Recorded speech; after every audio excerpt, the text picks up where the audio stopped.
Cultura FM apresenta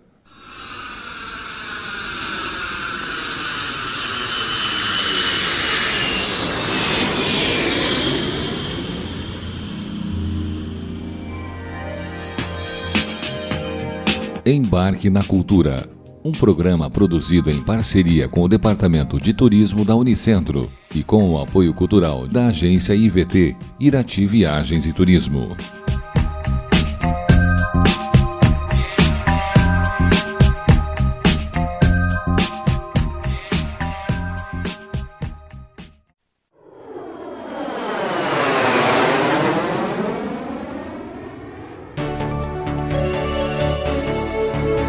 Viajar é preciso.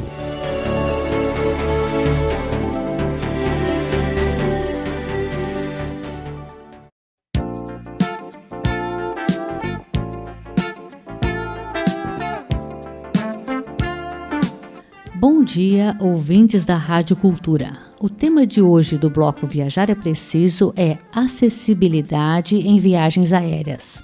São considerados passageiros que podem solicitar assistência especial, crianças desacompanhadas, gestantes, idosos a partir de 60 anos, lactantes, pessoas com crianças de colo, pessoas com mobilidade reduzida e pessoas portadoras de deficiência.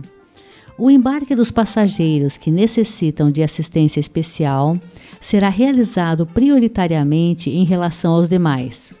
Esses passageiros deverão se dirigir ao balcão de check-in, portando documento de identificação com antecedência mínima de 1 hora e 30 minutos para os voos nacionais e de 2 horas para voos internacionais, em relação ao horário do voo. O desembarque desses passageiros será realizado após o dos demais, exceto em caso de conexão, quando o intervalo de tempo para a troca de aeronave justificar a priorização.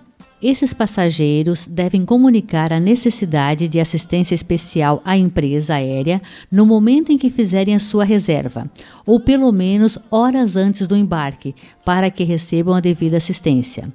Nos aeroportos que não possuem pontes de embarque ou quando a aeronave estacionar em posição remota, deverão ser providos veículos equipados com elevadores ou outros dispositivos apropriados para efetuar, com segurança, o embarque e desembarque de pessoas portadoras de deficiência física ou mobilidade reduzida. O passageiro poderá utilizar a cadeira de rodas ou outras ajudas técnicas, bengalas, muletas, andadores e outros, para locomover-se até a porta da aeronave, desde que o equipamento passe pela inspeção de segurança do aeroporto. Dica importante: tanto os passageiros que desejem solicitar o uso de oxigênio ou maca, e mesmo os grupos de deficientes devem entrar em contato com a empresa aérea com 72 horas de antecedência. E quais são os direitos dos passageiros que necessitam de assistência especial? Primeiro, atendimento prioritário. Telefones adaptados também nas áreas comuns dos aeroportos e informações na língua brasileira de sinais, Libras, para passageiros com deficiência auditiva. Informações em braille, em pelo menos 2 idiomas quando se tratar de um aeroporto internacional, para passageiros com deficiência visual. Nos casos em que a empresa aérea exigir um acompanhante para a pessoa portadora de deficiência, a empresa deverá justificar o fato por escrito e oferecer desconto de no mínimo 80% do valor cobrado pelo bilhete do passageiro portador de deficiência. Vale ressaltar que o passageiro deverá viajar ao lado de seu acompanhante. No caso de gestantes, é importante entrar em contato com a empresa aérea e com o seu médico antes de adquirir a passagem. Isso porque algumas empresas têm restrições para transportes de gestantes, principalmente após o 7º mês de gravidez. Passageiros enfermos. É necessário informar a necessidade de atendimento especial à empresa aérea pelo menos com 48 horas de antecedência do horário previsto para embarque. É comum que as empresas ofereçam a esses passageiros atendimento prioritário. Transporte de ajudas técnicas como muletas, bengalas, andadores e outros. Estas ajudas técnicas devem ser transportadas na cabine de passageiros, exceto quando suas dimensões ou da aeronave ou ainda de aspectos de segurança inviabilizarem seu transporte na cabine, caso em que esses equipamentos deverão ser transportados no compartimento de bagagem. Quando essas ajudas técnicas tiverem de ser despachadas, serão consideradas bagagem prioritária, ou seja, terão prioridade no desembarque. Transporte de cadeira de rodas. Quando houver espaço disponível, a cadeira de rodas deve ser transportada gratuitamente no interior da cabine de passageiros. Caso contrário, será considerada bagagem prioritária e será despachada. O usuário de cadeira de rodas deve ser acomodado em assento especial, dotado de braços removíveis, próximo ao corredor, localizado da primeira à terceira fileira da aeronave, de acordo com a classe escolhida. Dica importante, minha gente: os portadores de necessidades especiais que desejarem solicitar durante a viagem auxílio técnico, ou seja, cadeira de rodas, maca, equipamentos ou até mesmo equipamentos de oxigênio suplementar, devem entrar em contato com a empresa aérea sempre com bastante antecedência. Transporte de cão-guia. O cão deve ser transportado gratuitamente no chão da cabine da aeronave, ao lado de seu dono e sob seu controle, na primeira fileira. O animal deverá estar equipado com arreio, dispensando o uso de focinheira. No caso da viagem nacional, será obrigatório a apresentação de carteira de vacinação atualizada, com comprovação de vacina múltipla antirrábica e tratamento antihelmíntico, expedida por médico veterinário devidamente credenciado. No caso de viagem internacional, será obrigatória a apresentação do Certificado Zoossanitário Internacional, expedido pelo Posto de Vigilância Agropecuária Internacional do Ministério da Agricultura, Pecuária e Abastecimento, de acordo com os requisitos exigidos pelo país de destino. Estas são algumas dicas para transportes de pessoas com necessidades especiais. O certo é sempre você conversar, se informar com a companhia aérea para viajar tranquilamente. Por hoje é isso. Estela Mara Rosa, do Viajar é Preciso para o Embarque na Cultura.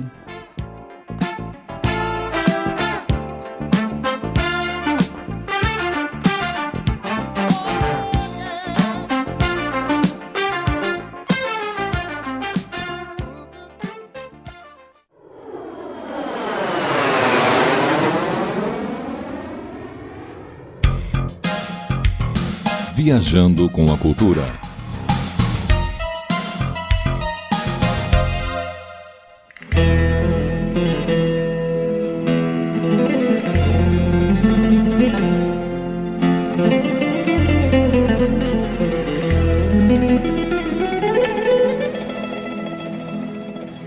Bom dia, ouvintes da Rádio Cultura. Como é que vocês estão? Estou sabendo que a pauta da coluna da semana passada foi de interesse de vocês e também teve outro convidado, Luiz Henrique, falando sobre gastronomia. Enfim, falar sobre comida sempre é gostoso, principalmente perto da hora do almoço. Mas hoje o assunto não vai ser tão leve, né, como comida. Eu gostaria de falar hoje com vocês a respeito, um pouco, né, a respeito da crise nas universidades espanholas. Como vocês sabem, eu estou aqui estudando, eu frequento duas universidades aqui, a Universidade de Sevilha e a Universidade de La Laguna, que fica nas Ilhas Canárias, em Tenerife. E em ambas as universidades eu vejo e escuto muita reclamação dos professores. Tenho visto esse ano, em mais de uma ocasião, greve dos alunos. E aí, então, eu decidi tratar com vocês sobre esse assunto. E claro que não é uma decisão desinteressada. Vocês também sabem que eu sou professora da universidade, da Unicentro, e como muitos dos meus colegas, eu estou na luta. Então, a primeira coisa é que, assim, a Espanha, como vocês sabem, é um país que está sendo muito castigado por essa crise, muito embora o seu nível de crescimento, apesar da crise, é muito maior do que o do Brasil. Esse ano se estima mais de 3% de crescimento do PIB, né, perto do nosso, que está tão ínfimo. Mas, assim como em outros países, não sei se vocês vão conseguir identificar, a educação, sobretudo de nível superior, ela é sim vista como um gasto, como uma despesa. e não como um investimento de sociedade.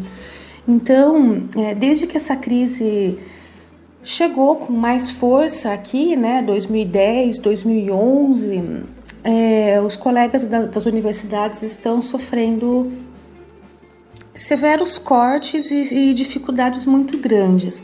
Então, por exemplo, não tem havido nenhum tipo de aumento desde então no salário, nenhum tipo de reposição de perdas inflacionárias, e também o aumento dos impostos tem acontecido, o aumento dos impostos.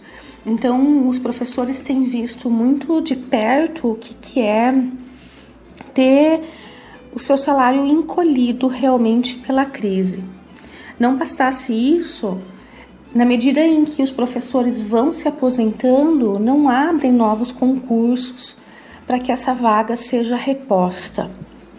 Então, as suas horas-aulas são redistribuídas entre os colegas, por isso eles estão bastante assoberbados com muitas horas, ou pelo menos numa situação em que eles ainda não conheciam tantas horas-aula como estão conhecendo agora. Então, realmente há muita reclamação.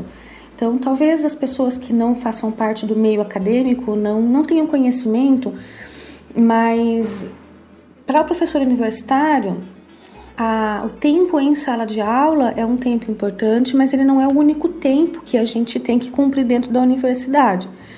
É dizer, a gente precisa ter praticamente o mesmo tempo em sala de aula, o tempo de atendimento a aluno, de preparo de aula, orientação de pesquisa, elaboração e encaminhamento de pesquisa, participar de bancas de mestrado, doutorado, bancas de graduação, avaliar artigos científicos em periódicos, participar de eventos, ou seja, só a sala de aula propriamente dita não faz a nossa rotina.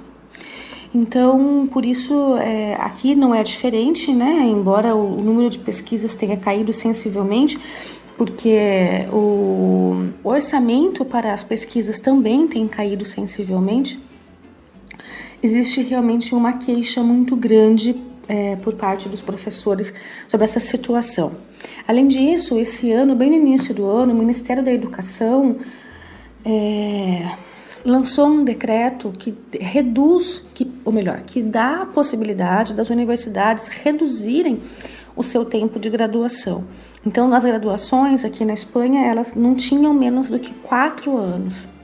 E agora, com essa nova lei, elas podem ter 3 anos e os mestrados 1 ano. E isso tem causado muita gritaria entre os alunos, porque eles entendem que uma graduação de 3 anos e um mestrado de 1 ano não vai garantir formação de qualidade, que vai ser tudo muito apertado. E por isso os alunos, isso foi logo na minha chegada, inclusive, organizaram muitas greves estudantis, muitas paralisações em todo o país. A Espanha tem universidades públicas e universidades privadas. Ambas são pagas. Então, para que vocês tenham uma ideia, mais ou menos o que você gastaria para estudar numa graduação na escola por ano, uma graduação na Espanha por ano, seria entre 750 e 2.600 euros por ano, Então, multiplica isso por 3 ou por 4. E os mestrados custam exatamente o dobro. Essa medida ela foi recebida com muito maus olhos pelos professores, pelos alunos, inclusive pelos presidentes das comunidades autônomas, o equivalente ao governador no Brasil, o governador de estado. Embora ela seja uma medida facultativa, cada comunidade autônoma e cada universidade vai decidir por conta como é que vai proceder, foi uma medida vista como sucateamento, sucateadora da educação superior, e os alunos se levantaram em franco protesto contra isso em cada universidade, para que as universidades não adotem esse sistema de formação mínima, de graduação de 3 anos. Então, eu comento com vocês, eu comentei os valores em média, de quanto custa estudar aqui na Espanha. Não é barato, mesmo as universidades públicas, os valores das privadas tem que pesquisar uma por uma, Mas tudo que os alunos fazem aqui na Espanha é pago. Então, por exemplo, uma prova de acesso à universidade, né, que seria como se fosse um vestibular, custa R$ 85,63. Mas se você for maior de 25 anos, custa R$ 96,45. Se você vai apresentar o seu projeto de fim de curso, né, o seu trabalho de TCC, também custa. E não custa barato não, €160. Então, existem muitas informações sobre como essas na internet, né?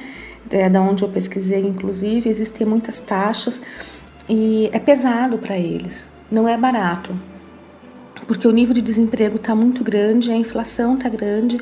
Em comunidades como a da Andaluzia, que está sendo muito castigada pela crise e pelo desemprego, são taxas elevadas. Os estudos indicam que 50% dos alunos que concluem o ensino médio chegam na universidade. E desses, né, e dos que ingressam na universidade, 70% se graduam. Então, existe uma ideia, né, de que o acesso ao ensino superior precisa ser ampliado em termos quantitativos, né? Isso sempre agrada aos governos, mas o que se quer dentro das universidades é a melhoria do ensino superior. Então, realmente, as universidades espanholas hoje, elas não estão em pior situação, porque elas puderam se estruturar, a maior parte delas pôde se estruturar durante os anos de bonança, né, da Espanha dentro da comunidade europeia. Então elas têm essa possibilidade assim de estarem respirando nesse momento, né, uma sobrevida aí no soro até essa crise passar. Não se sabe quando a crise vai arrefecer, mas estima-se que ainda vão levar muitos anos. Mas não se sabe por quanto tempo mais a situação, tal como ela está posta, vai ser possível de ser sustentada. Então, eu faço votos que os colegas espanhóis possam sair em frente, né, superar essa crise, mas principalmente eu faço voto para que os meus colegas aí no Paraná também consigam sair em frente e consigam garantir os seus direitos, que a gente está perdendo. Então, esse foi um pequeno panorama de como é hoje as universidades espanholas, né? A situação que elas se encontram de dificuldade. E se você quer saber como é uma universidade brasileira, converse com um professor da Unicentro, você deve conhecer alguém, e procure saber dele sinceramente como é que é o repasse de verbas para as universidades, o número de funcionários, né, de técnicos administrativos que a gente tem para manter essa universidade funcionando, alunos com bolsa de estudo, incentivo à pesquisa. Vocês vão ficar bastante mal impressionados de saber o quanto as universidades, sobretudo no Paraná, que é a realidade que mais me afeta, elas estão sofrendo. E, gente, sem educação superior, sem pesquisa, sem extensão, a sociedade sobrevive, mas com muito mais dificuldade. Então, eu espero sinceramente que vocês tenham apreciado essa pauta. Nem tudo é bonito, nem tudo é flor ou flamenco ou comida. E eu realmente não podia deixar de falar com vocês sobre isso. Eu estou na luta, um abraço para vocês, e quem estiver interessado em outros assuntos sobre a Espanha, principalmente Sevilha, já sabe onde pesquisar, comendochucrutesalsicha.com.br.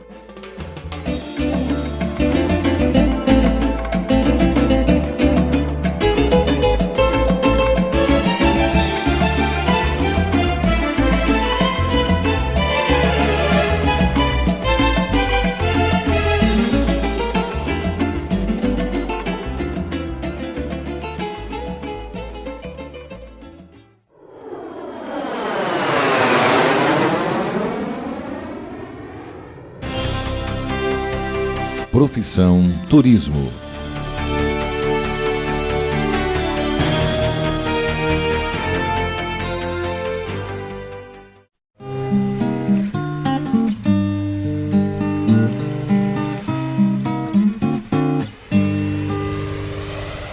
Bom dia, ouvintes da Rádio Cultura. Estamos começando mais um quadro Profissão Turismo, que faz parte do programa Embarque na Cultura.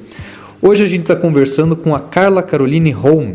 ela que é egressa do curso de turismo aqui da Unicentro, e hoje vai falar com a gente sobre alguns temas como a carreira que ela resolveu seguir depois de terminar o curso e alguns estudos que ela desenvolveu aqui na região. Carla Caroline, você depois de terminar o curso resolveu seguir a carreira acadêmica com um mestrado em desenvolvimento comunitário pela própria Unicentro.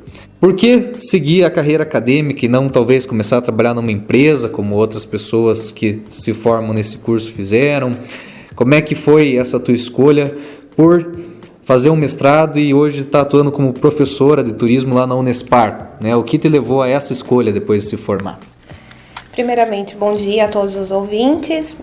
O que me levou à escolha acadêmica foi bastante fácil e bastante simples. Já no segundo ano de graduação, eu me interessei pela pesquisa. Eu fiz um trabalho de pesquisa junto com a professora Vanessa e a partir do aceite da nossa proposta de pesquisa, eu desenvolvi os estudos que era sobre hotelaria. Na mesma época, eu também fiz monitoria com a professora Poliana e as duas áreas, tanto a de ensino quanto a de pesquisa, estão relacionadas à área acadêmica, inevitavelmente. E aí eu descobri que eu gostava de fazer pesquisa e que talvez eu me interessaria pela parte de ensino. E com o apoio dessas duas professoras, principalmente dentro do curso, eu me senti motivada para fazer o mestrado. E a proposta do curso de mestrado aqui da Unicentro, no ano de 2012, depois de aprovado, me motivou a fazer uma pesquisa, já que ele era interdisciplinar, fazer uma pesquisa envolvendo a atividade turística aqui na nossa região. Então, eu desenvolvi a pesquisa na colônia Vitimarsum, que fica aqui no município de Palmeira, próximo a Curitiba. E durante esses 24 meses de pesquisa, eu pude me certificar de que era a docência que eu queria, porque também nesses 2 anos de pesquisa eu tive atividades docentes sempre como voluntário. E a partir do momento que eu terminei a minha pesquisa e fiz a defesa da minha dissertação, eu já participei de um processo seletivo e com a aprovação desse processo seletivo, que foi para a Universidade Estadual do Paraná, eu dei início à carreira docente. Então, eu sou uma professora bastante recente na área, mas que já vem com o trabalho de ensino e de pesquisa desde o ano de 2008. Uhum. Isso que você falava de ser uma professora recente, reparo também que você é uma professora bem nova, somente 25 anos. Talvez exista uma diferença pequena de idade entre você e os seus alunos. Como é que você percebe essa questão? Eles talvez se tratam diferente dos outros professores mais velhos? De alguma coisa nesse sentido? Bom, o primeiro dia em sala de aula, que foi bastante recente também, talvez tenha sido um grande impacto para as duas partes, tanto para mim quanto para os meus primeiros alunos, que já foram alunos formandos, foram alunos de 4º ano. Então, quando você entra numa sala lotada de alunos e você vê que tem pessoas da sua idade, tem pessoas que são mais velhas que você dentro da sala, você acaba tendo esse contraste de como você vai se comportar, já que você tem tanta proximidade com essas pessoas, seja de idade, de gostos, né, e até mesmo afinidade profissional, né? Mas eu não vi que existe uma diferença de tratamento entre mim e os demais professores, porque eu acho que esse limite de proximidade entre o aluno e entre o professor é sempre estabelecido entre as duas partes, né? Não existe aquela coisa de você impor uma forma de tratamento, né? As coisas, elas surgiram muito naturalmente. Hoje, eles conseguem entender quem é o professor dentro da sala, mas não foi...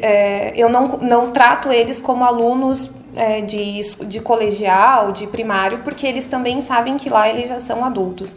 Então, é um interesse mútuo, tanto meu, enquanto professora, de passar o conhecimento, tentar passar um pouquinho da minha experiência para eles, quanto deles de absorver esse conhecimento para, tão breve, espero eu, eles ingressem no mercado de trabalho.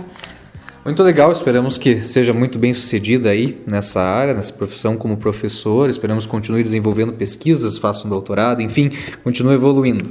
Você contava pra gente ao responder a primeira pergunta, que o seu mestrado foi relacionado à colônia Vitimarsum. Você me contava antes da nossa entrevista que houve uma grande mudança final da década de 90, início dos anos 2000, lá na colônia. Explica pra gente como é que se deu isso. Muita gente que não conhece a colônia tem aquela impressão, aquele imaginário de um lugar atrasado, de um lugar distante, de um lugar que funciona completamente diferente que a nossa realidade. Você que estudou mais aprofundadamente isso, explique pra gente, né, como é que funcionam as coisas lá, o que você entendeu ao pesquisar a colônia Vitimarsum. De forma resumida, claro que não vai ser possível falar de todos os aspectos, mas de uma forma assim sucinta para os ouvintes. Então, durante a minha pesquisa eu pude perceber que colônia Vitimarsum foi uma positiva surpresa, né?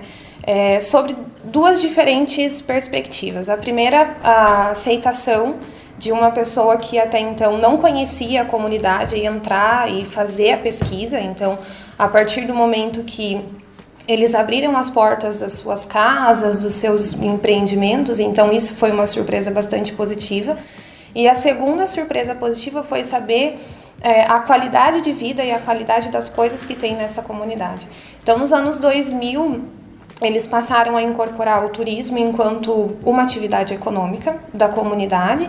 E com o aumento no fluxo de pessoas que se interessavam por conhecer a comunidade, aumentaram também o número de empreendimentos. Então, hoje, a gente consegue dizer que Colônia Vitimarsum é um destino em ascensão, porque tem bastante coisa já pronta para que o turista aproveite o dia, aproveite o final de semana lá, mas ainda tem bastante coisa a ser feita. Então, isso é sempre muito bom, é sempre muito motivador.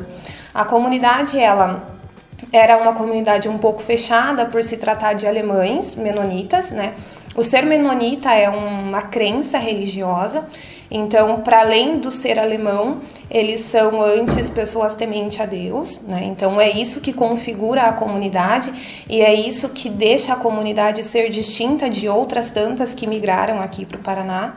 Então, eles fazem da Bíblia e do trabalho as duas coisas que regem a vida na comunidade.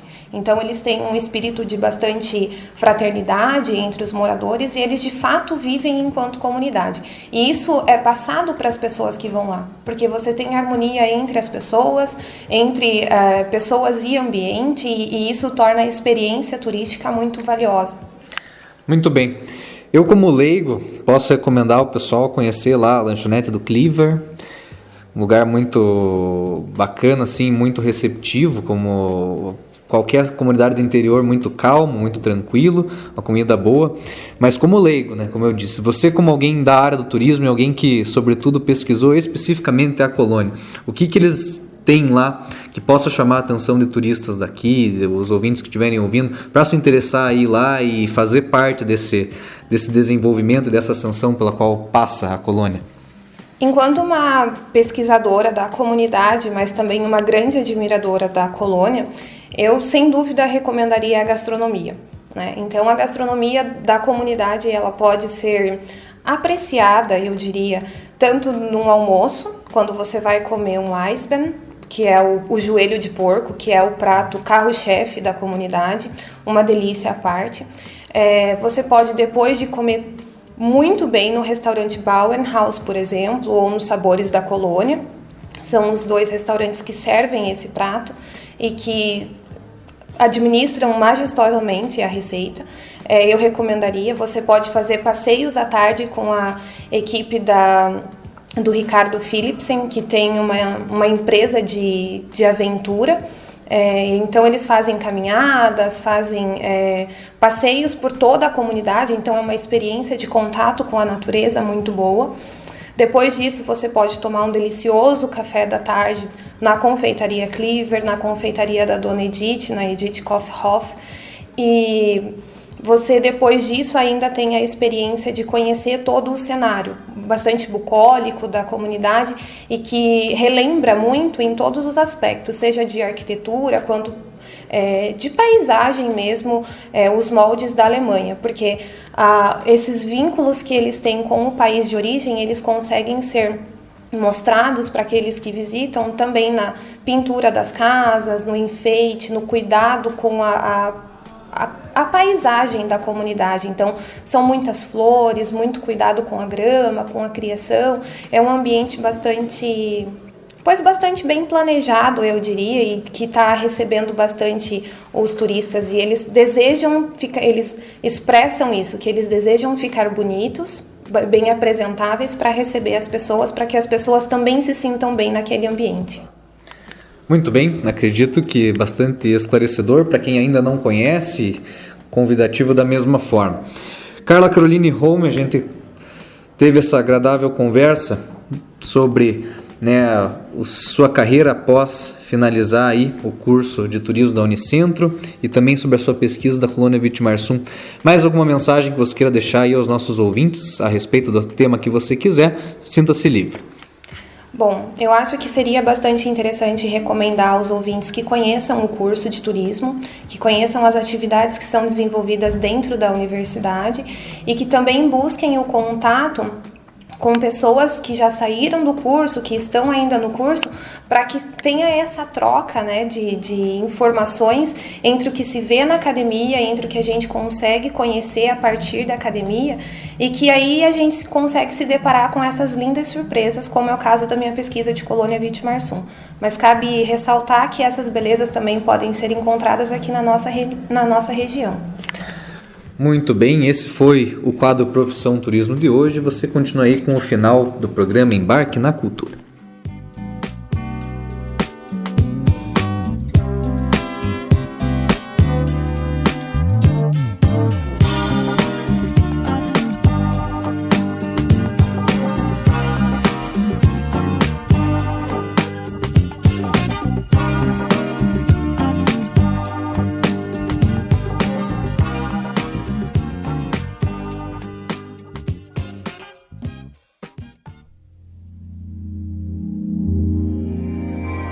A Cultura FM apresentou Embarque na Cultura. O programa que você ouviu é produzido em parceria com o Departamento de Turismo da Unicentro e tem o apoio cultural das seguintes empresas: IVT, Irati Viagens e Turismo, há 15 anos deixando o mundo mais perto de você. Telefone 3422-2458, www.irati.tour.br.